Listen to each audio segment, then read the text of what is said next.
अमाल बाब 26। अग्रिप्पा ने पौलुस से कहा, तुझे अपने लिए बोलने की इजाज़त है। पौलुस हाथ बढ़ाकर अपना जवाब यूं पेश करने लगा कि ए अग्रिप्पा बादशाह, जितनी बातों की यहूदी मुझ पर नालिश करते हैं, आज तेरे सामने उनकी जवाबदही करना अपनी खुशनसीबी जानता हूँ, खासकर इसलिए कि तू यहूदियों की सब रस्मों और मसलों से वाकिफ़ है। बस मैं मिन्नत करता हूँ कि तहम्मुल से मेरी सुन ले। सब यहूदी जानते हैं कि अपनी कौम के दरमियान और यरूशलेम में शुरू जवानी से मेरा चाल चलन कैसा रहा है।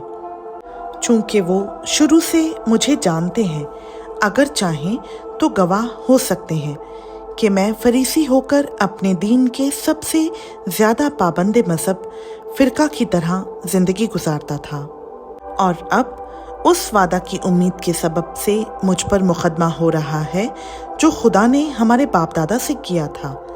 उसी वादा के पूरा होने की उम्मीद पर हमारे 12 के 12 कबीले दिलो जान से रात दिन इबादत किया करते थे। इसी उम्मीद के सबब से ए बादशाह, यहूदी मुझ पर नालिश करते हैं। जबकि खुदा मुर्दों को जिलाता है तो ये बात तुम्हारे नज़दीक क्यों गैर मोतबर समझी जाती है? मैंने भी समझा था कि यीशु नासरी के नाम की तरह तरह से मुखालफत करना मुझ पर फ़र्ज़ है।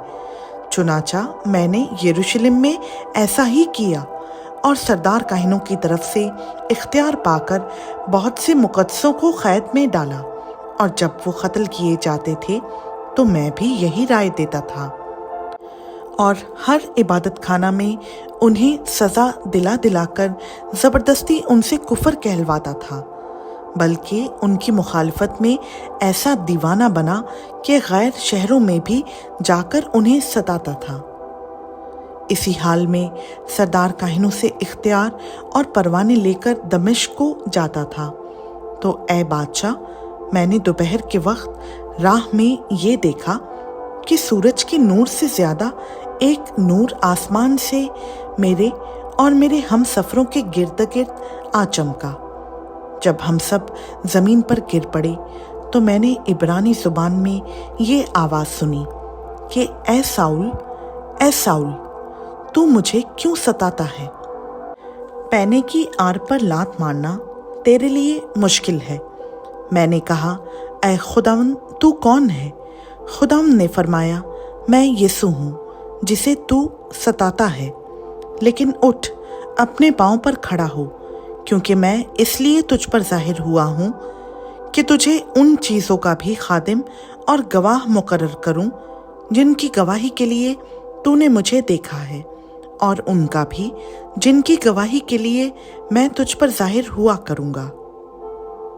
और मैं तुझे इस उम्मत और गैर कौमों से बचाता रहूँगा जिनके पास तुझे इसलिए भेजता हूँ कि तू उनकी आंखें खोल दे, ताकि अंधेरे से रोशनी की तरफ और शैतान के इख्तियार से खुदा की तरफ रुजू लाएं, और मुझ पर ईमान लाने के बाइस गुनाहों की मुआफ़ी और मुक़द्दसों में शरीक होकर मीरास पाएं।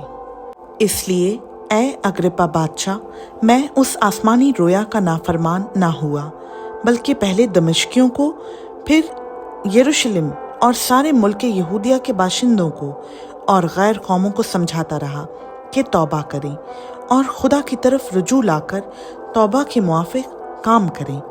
इन्हीं बातों के सबब से यहूदियों ने मुझे हैकल में पकड़कर मार डालने की कोशिश की, लेकिन खुदा की मदद से मैं आज तक कायम हूँ और छोटे बड़े के सामने गवाही देता हूँ, और उन बातों के सिवा कुछ नहीं कहता जिनकी पेशन गोई नबियों और मूसा ने भी की है, कि मसीह को दुख उठाना ज़रूर है, और सबसे पहले वही मुर्दों में से ज़िंदा होकर इस उम्मत को और गैर कौमों को भी नूर का इश्तिहार देगा।